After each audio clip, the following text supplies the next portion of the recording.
Mesdames et messieurs, bonjour et merci d'être avec nous pour une nouvelle édition de débat en ce samedi 13 août, diffusé depuis la capitale iranienne, Téhéran. Nous allons parler de la crise russo-ukrainienne, mais surtout ces derniers bombardements qui ont ciblé la centrale nucléaire de Zaporizhzhia en Ukraine.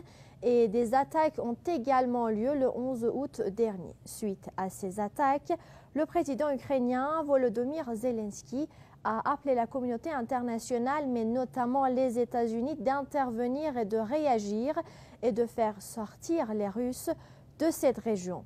Mais il semblerait, surtout depuis le début de la crise russo-ukrainienne, depuis ces derniers mois, que de moins en moins de personnes et surtout d'Ukrainiens font confiance au président Zelensky, mais surtout que le président ukrainien perd en crédibilité aussi bien dans la scène intérieure que sur la scène internationale.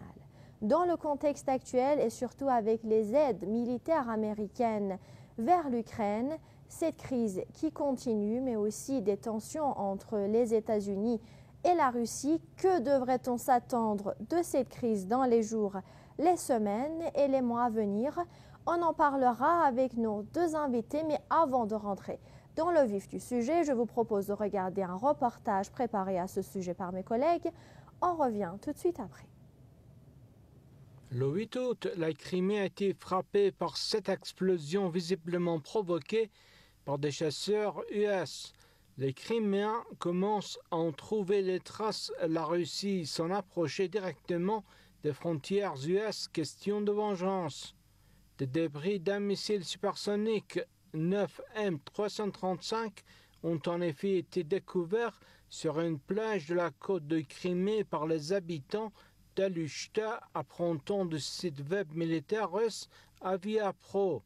Il y a quelques heures, des habitants de la Crimée ont découvert des débris d'un missile supersonique dans la partie sud-est de la péninsule.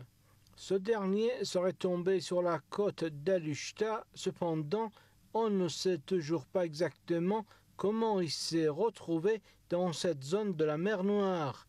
Sur les images vidéo présentées, on peut voir le moment de la détection de l'épave du missile supersonique 9M335.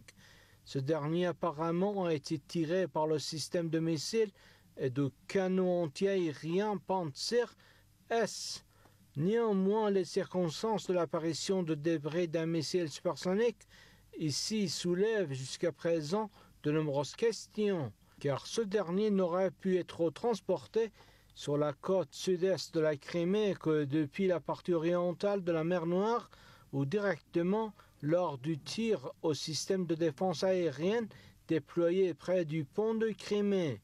Suite aux attaques contre la base aérienne russe en Crimée, des avions militaires russes se sont approchés des frontières de l'espace aérien américain.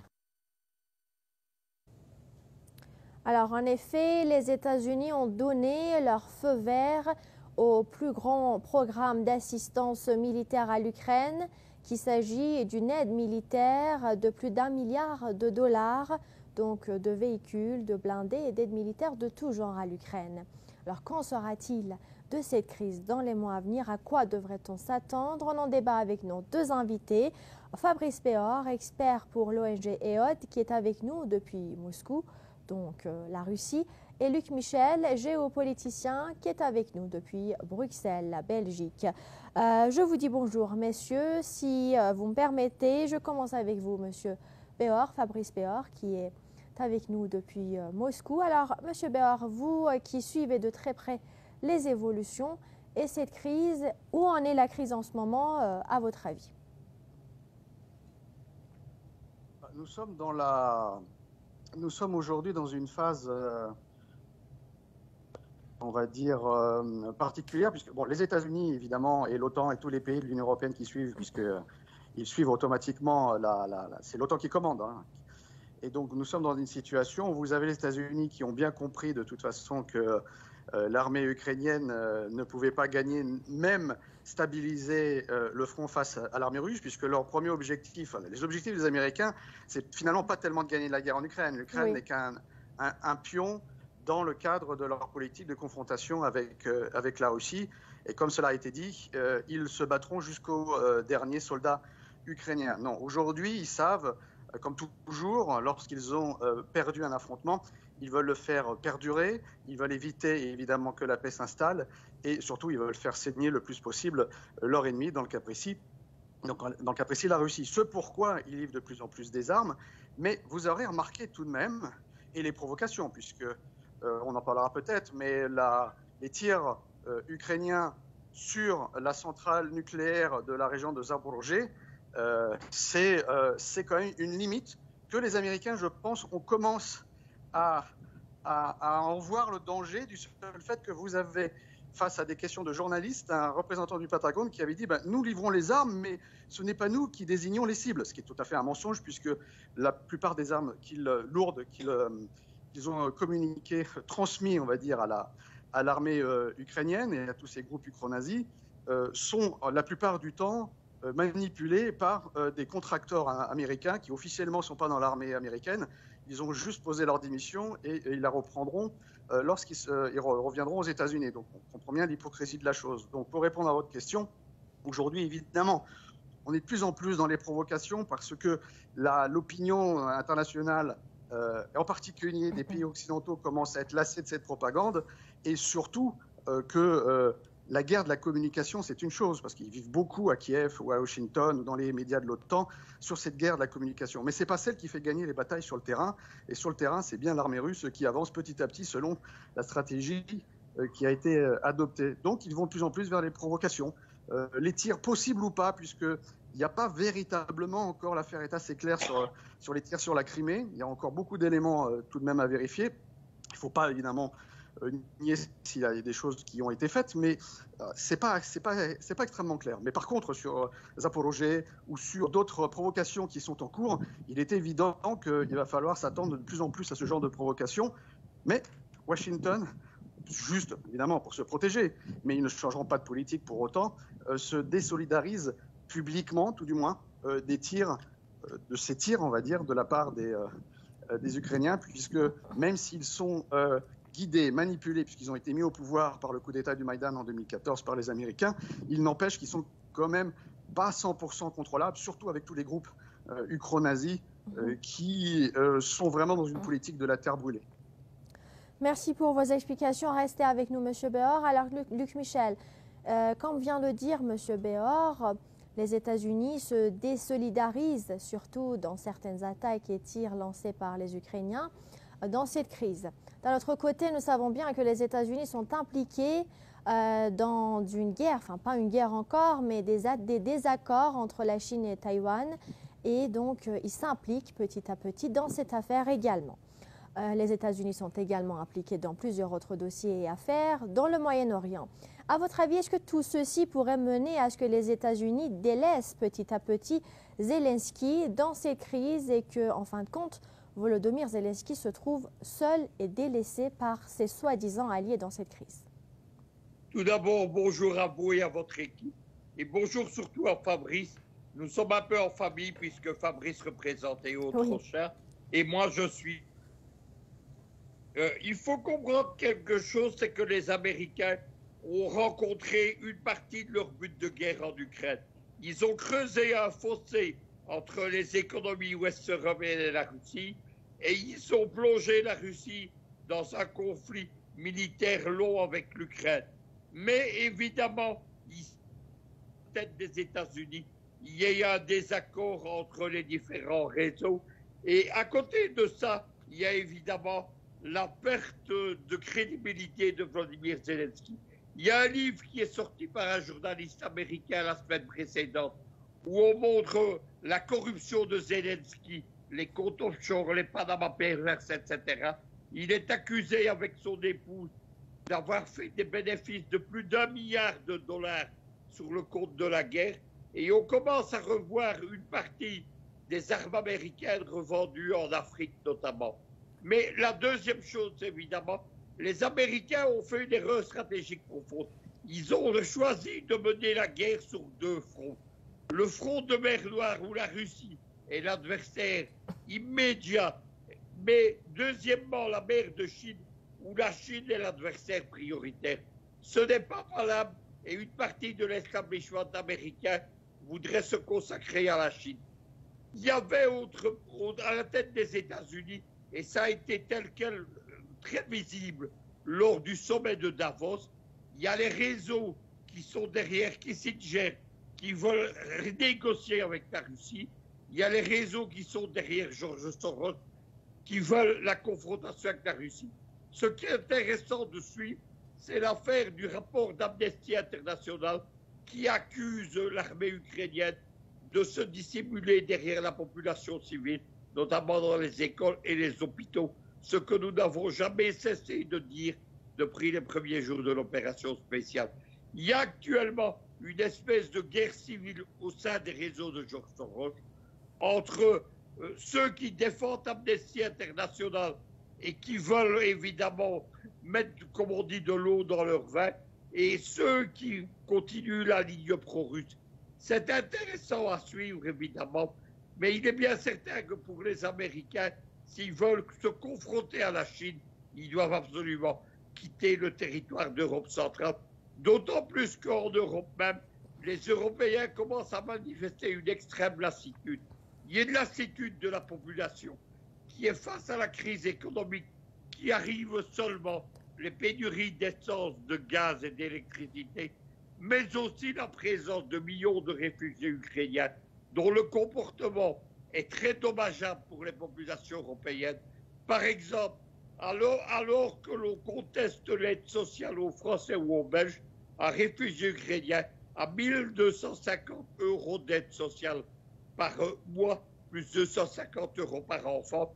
Tout cela est refusé par la population. Et maintenant, évidemment, il y a une partie des élites européennes, militaires, industrielles, pétroliers, etc., qui ne veut plus de la confrontation avec la Russie. En particulier, il faut suivre l'affaire du chancelier Schröder. Celui-ci a été pénalisé par le Bundestag allemand et il est en train d'organiser la contre-offensive en attaquant en justice les parlementaires russes. Donc, évidemment, il y a une tendance des Américains à se dégager de la crise ukrainienne. Mais d'un autre côté, Fabrice Béor, cette aide militaire, cette énième aide militaire américaine qui s'élève jusqu'à $1 milliard de munitions à l'Ukraine dans la conjoncture actuelle, avec ce qui se passe sur le terrain, ne contribuerait-elle pas à la dégradation de la situation, M. Béor? D'un point de vue militaire, non. Ça fait peut-être les titres des journaux, des médias de l'OTAN, des médias occidentaux, mais sans plus que ça. Quand je vous l'ai dit, ils sont, depuis le début, en particulier la junte de Kiev, puisque leur faiblesse évidemment structurelle, c'est leur armée. Je rappelle qu'ils ont bientôt, ils vont prolonger l'état d'urgence et d'ailleurs la conscription, c'est-à-dire qu'ils vont faire la chasse aux Ukrainiens qui ne veulent pas aller se battre, même avec qu'une solde. Et grosso modo, ils ont peur de ne pas payer les soldats. Donc, c'est-à-dire que s'ils ne payent pas les soldats, ils savent que les soldats ne vont pas se battre. Donc, vous voyez, le patriotisme, il est sonnant et trébuchant. Ce qui prouve qu'il n'y a pas de soutien populaire en réalité, à part dans quelques régions de l'Ouest, qui est l'origine, en fait, de ce qu'on peut appeler le cancer bendérite. Mais vous avez, en réalité, une situation militaire sur le terrain qui est en faveur de la Russie. Vous avez souvent toujours le discours, rappelez le discours au tout début, la Russie n'a que 3 jours de missiles Zircon, ils n'ont plus d'obus, ils vont bientôt mourir de faim. Enfin bon, on avait des choses assez ridicules qui pouvaient fonctionner peut-être au tout début dans les masses un peu naïves occidentales qui prennent à manger des médias mainstream, mais la réalité c'est qu'aujourd'hui, on le voit bien, c'est que les Russes avancent petit à petit, c'est une bataille d'artillerie, on tire, on détruit les positions, on avance, il y a quelque chose qui résiste, on fait marche arrière, on tire, on avance. Alors évidemment, c'est lent, mais c'est efficace. Et le reste n'est que de la guerre de communication. Ils vont tirer à droite, ils vont tirer à gauche, ils font du chantage. En fait, le vrai problème et le vrai danger, c'est que cette junte de Kiev, quand au début Vladimir Poutine parlait de dénazification, certains disaient ouais, c'est l'exagération de la propagande, même certains pro-russes disaient c'est exagéré, ils ne sont pas tous nazis, etc. Évidemment, tous les Ukrainiens ne sont pas nazis. Mais la structure du pouvoir, les groupes majoritairement combatifs au sein des forces armées ukrainiennes sont des groupes ukronazis. Parce qu'on a parlé d'Azov, mais il y en a des dizaines et des dizaines de groupes comme ça, et encore plus pire d'ailleurs. Donc on est dans une situation où en fait, ces gens-là qui considèrent tous les gens qui ne parlent pas ukrainien comme des occupants, c'est-à-dire des gens qui doivent être exclus du territoire de ce qu'ils considèrent comme leur pays, et ils peuvent être donc éliminés. C'est pourquoi ils tirent sur les civils. Ils ne les considèrent pas comme leurs compatriotes, donc ils sont prêts à n'importe quelle provocation. Et vous avez le chantage de la junte de Kiev sur la centrale nucléaire de Zaporozhye. Et c'est là où on voit, en fait le danger, c'est que même les institutions internationales, si imperfectibles, si on va dire contestable qu'elle soit, telle que l'ONU, qui est un machin, comme disait le général de Gaulle, a démontré aujourd'hui qu'il est totalement aux mains des Occidentaux. Puisque lorsque vous avez les représentants non seulement de l'Agence d'énergie atomique, mais également le secrétaire général de l'ONU, qui fait semblant de ne pas savoir que ce sont les Ukrainiens qui tirent, ça s'appelle de la complicité. Et lorsque vous tirez sur une centrale nucléaire, ce n'est pas un crime de guerre, c'est un crime contre l'humanité. Donc le danger vient en fait effectivement de ces extrémistes nazis qui ont été soutenus depuis 2014, puisque c'est eux qui ont fait le coup d'État en 2014, et qui sont aujourd'hui dans tous les rouages de l'État et dans tous les rouages de l'armée, qui sachant très bien qu'ils sont en train de perdre la guerre et que par la suite, leur seul moyen de survie, c'est de quitter le territoire de l'Ukraine parce qu'ils seront pourchassés par la Russie qui met en place aujourd'hui un tribunal international et qui va juger tous ces gens-là.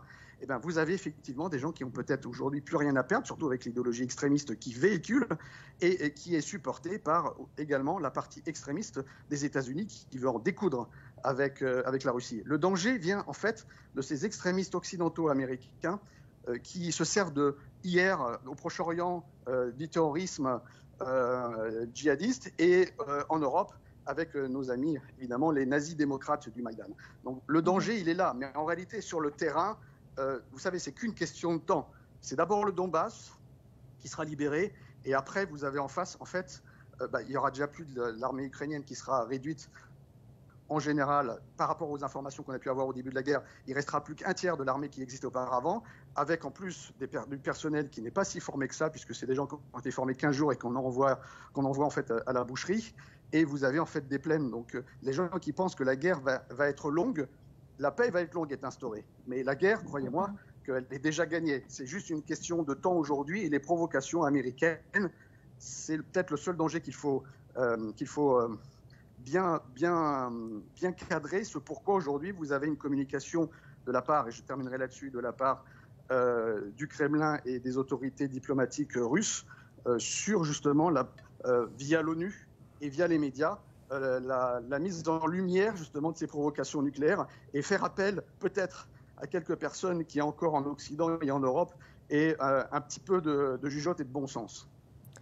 Merci pour vos explications, Fabrice Béhor. Restez avec nous. Mais Monsieur Michel, en parallèle à la question militaire et toutes les explications que Fabrice Béhor vient de nous dire, il y a aussi une question économique, la question de l'énergie. Les pays européens sont en manque d'énergie, surtout l'hiver arrive. Donc il y a de gros manques et de gros problèmes en ce qui concerne la question de l'énergie et les sanctions contre la Russie et toutes ces questions. À votre avis, en ce qui concerne ce sujet, cet aspect de la crise russo-ukrainienne, vers où se dirigeront-ils les pays européens dans les mois à venir? Avant de vous répondre, je tiens à donner une précision sur la soi-disant aide militaire des États-Unis à l'Ukraine. Ce ne sont pas des dons. C'est un mécanisme qui a été mis au point en 1940 pour aider la Grande-Bretagne. On appelle ça le pré-bail. C'est-à-dire que l'Ukraine va mettre des décennies à rembourser. Une partie de l'argent a été évacuée par la corruption, notamment par celle des époux Zelensky. Mais la Grande-Bretagne, par exemple, à la fin de la Seconde Guerre mondiale, elle a perdu son empire à cause de ces mécanismes-là.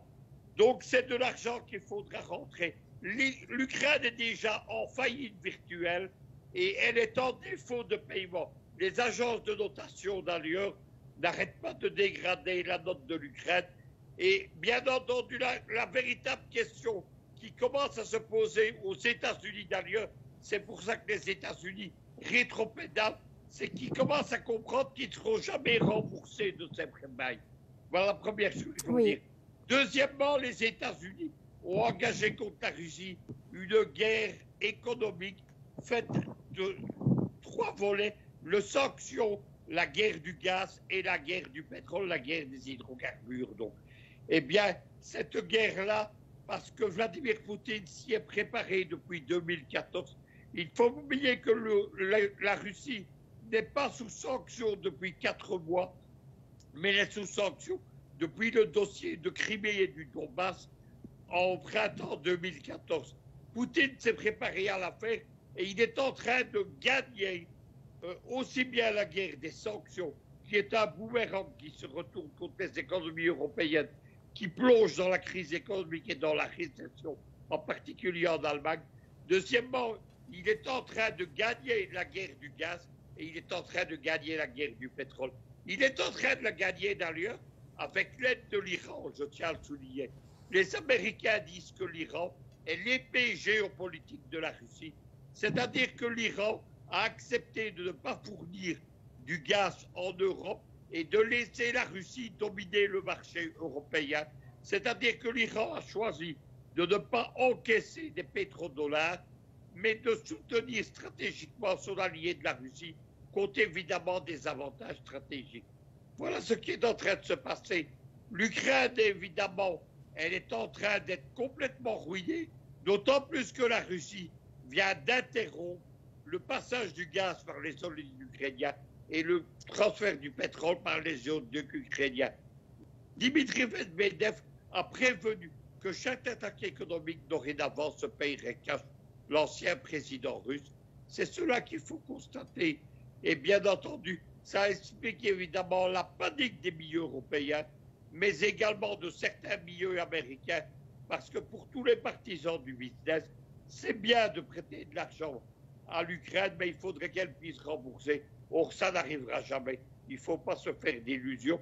D'autant plus que l'Ukraine a développé un système d'espèce de bon de guerre qui ne sera à aucun prix, à aucun terme remboursé. Merci à vous, Luc Michel. Fabrice Bérard, nous avons près de 2 minutes devant nous. Le mot de la fin, à vous. Beaucoup dans les médias occidentaux sont toujours en train de, surtout les médias français, heureusement que je ne les regarde pas tout le temps, mais lorsque je les regarde, on est vraiment Big Brother 1984, la vérité inversée. On reproche aux Russes ce que font les Ukrainiens avec des montages vidéo qui sont assez ridicules et qu'il suffit de regarder avec un œil attentif pour s'apercevoir de la grossièreté du montage et de la construction, on va dire, du discours. Mais la seule question, c'est que l'Ukraine, dans son obsession sur la Crimée, aujourd'hui est en train de se détruire elle-même. Nous avons donc aujourd'hui des gens qui parlent de l'Ukraine, qui parlent de la reconstruction de l'Ukraine, mais ma question, c'est quelle Ukraine ? Parce qu'aujourd'hui, à minima, le Donbass et la République populaire de Donetsk et de Lugansk, ainsi que l'oblast, c'est-à-dire la région de Zaporozhye et de Kherson, vont rejoindre la Fédération de Russie. C'est une évidence. Il est fort possible que Kharkov, et il est fort possible jusqu'à Odessa, ça le soit également. Je dis pourquoi possible, je terminerai là-dessus, parce que la Russie a engagé l'opération spéciale militaire parce qu'il n'y avait plus de solution diplomatique. Donc c'est la continuation de l'action politique face à un blocage vis-à-vis du bloc occidental qui était dans la confrontation et non pas dans la recherche du compromis. Et donc, tant qu'il n'y aura pas de compromis, tant qu'il n'y aura pas d'accord, et la Russie aujourd'hui, les accords, c'est accepter son ultimatum, il n'y a pas de négociation, c'est très clair maintenant, continuera à prendre des territoires, et moi je dirais libérer des territoires qui correspondent à la Novorossiya d'hier, à ce qui était un territoire russe et qui le redeviendra, et vous verrez, et on le voit déjà, même CNN, et je terminerai là-dessus, oui. montre un reportage, vous voyez les gens qui étaient passés du côté ukrainien, qui repassent du côté russe, et c'est bizarre parce qu'aucun du côté russe passe du côté ukrainien, l'Ukraine n'existe plus, c'est quelque chose qui est terminé, il va falloir que les Occidentaux, et en particulier les Européens, le comprennent, parce que leur intérêt n'est pas de suivre les États-Unis, et je pense que cet hiver va faire réfléchir plus d'une personne. En tout cas, j'espère que le bon sens reviendra et que l'idéologisme de certains et le suivisme, c'est-à-dire la soumission aux États-Unis, pourront être tout du moins dégagés. Et en cela, j'espère simplement que les milieux du business européen feront pression ou alors lâcheront les hommes politiques qui, jusqu'à présent, les ont soutenus puisque leurs intérêts aujourd'hui sont divergents.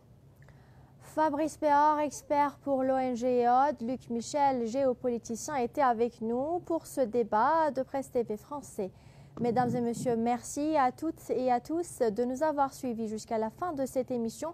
Vous pourriez également regarder nos émissions, toutes nos émissions et nos articles sur notre site qui s'agit de french.pressetv.ir. Je vous souhaite très bonne journée, je vous dis au revoir et à très bientôt.